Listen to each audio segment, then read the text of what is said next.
திமுக வேட்பாளர்களை ஆதரித்து ஸ்ரீவில்லிபுத்தூரில் இன்று பிரச்சாரம் மேற்கொண்ட முதலமைச்சர் ஸ்டாலின் பாஜக சிறுபான்மை மக்களின் எதிரி என குற்றம் சாட்டினார்.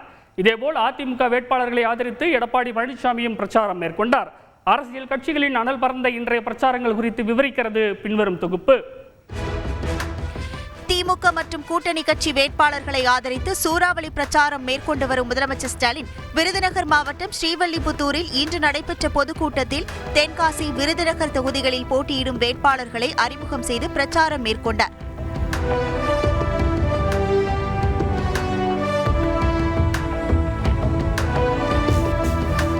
பொதுக்கூட்டத்தில் பேசிய முதலமைச்சர் ஸ்டாலின் சிறுபான்மை, தலித் மக்களுக்கு பாஜக எதிராக செயல்படுகிறது என குற்றம் சாட்டினார்.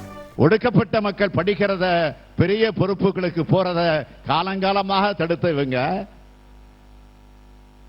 இப்பவும் தங்கள் கையில் ஆட்சி இருக்கிறதால தடுக்கிறாங்க. மறுபுறம் நாகர்கோவிலில் நடைபெற்ற பொதுக்கூட்டத்தில் கன்னியாகுமரி மக்களவைத் தொகுதி மற்றும் விளவங்கோடு இடைத்தேர்தலில் போட்டியிடும் அதிமுக வேட்பாளரை ஆதரித்து எடப்பாடி பழனிசாமி பிரச்சாரம் செய்தார். மாநாட்டில் பேசிய அவர் தமிழகத்தில் சட்டம் ஒழுங்கு சீர்கெட்டுள்ளதாக குற்றம் சாட்டினார். நாட்டில் நிலைமை இப்படி இருக்குதுங்க, காவல்துறைக்கே பாதுகாப்பு இல்ல, அப்படி நாட்டு மக்களுக்கு யார் பாதுகாப்பு கொடுப்பது? அதனாலதான் சொல்றோம், சட்ட ஒழுங்கு அடியோடு சீர்குலைஞ்சு போச்சு. அரக்கோணம் திமுக வேட்பாளர் ஜெகத் ரட்சகனை ஆதரித்து தீவிர வாக்கு சேகரிப்பில் ஈடுபட்ட அமைச்சர் உதயநிதி ஸ்டாலின் எடப்பாடி பழனிசாமி மற்றும் ஆளுநர் ரவியை கடுமையாக விமர்சித்தார். என்ன பண்ணிட்டு இருக்கான்னு தெரியுதா? சில்லறை தேடிட்டு இருக்காரு. இதனாலதான் நம்ம தலைவர் அவருக்கு வச்சிருக்க செல்ல பெயர் பாதம் தாங்கி பழனிசாமியும் திரு கண்கொள்ளா காட்சி. ஆளுநர் ஒருத்தர் இருக்காரு, அவர் பேர் என்ன தெரியல? அவர் பேர் RN ரவி இல்ல, RSS ரவி. சென்னை கோயம்பேட்டில் வீதி வீதியாக சென்று வாக்கு சேகரித்த தென் சென்னை பாஜக வேட்பாளர் தமிழிசை சவுந்தரராஜன் தள்ளுவண்டி கடையில் வடை சாப்பிட்டு UPI மூலம் பணம் செலுத்தினார்.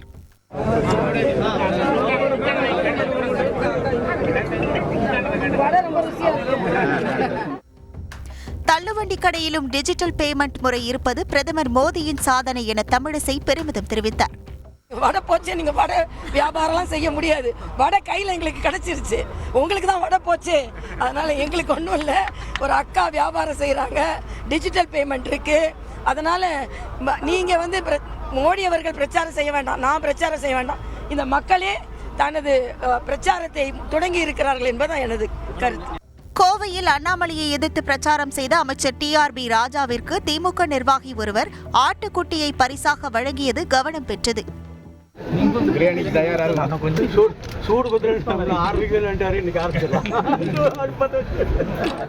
விருதுநகரில் பாஜக வேட்பாளராக களமிறங்கியுள்ள நடிகை ராதிகா உங்க சித்தி வந்திருக்கேன் என கூறி பிரச்சாரம் செய்தது வாக்காளர்களை கவர்ந்தது. நான் வந்திருக்கேன், உங்க சித்தி வந்திருக்கேன், உங்க அக்கா வந்திருக்கேன், உங்க சகோதரி வந்திருக்கேன், உங்களுக்கு நான் உங்களுக்கு ஒரு நல்ல பிரதிநிதியாக உங்களுக்கு என்ன வேண்டும் என்பதற்காக நான் போய் உங்களுக்கு வாதாடி கொண்டு வரேங்க. ராமநாதபுரத்தில் போட்டியிடும் முன்னாள் முதலமைச்சர் O பன்னீர்செல்வம் பரமக்குடி பகுதிகளில் வீடு வீடாக சென்று தீவிர வாக்கு சேகரிப்பில் ஈடுபட்டார்.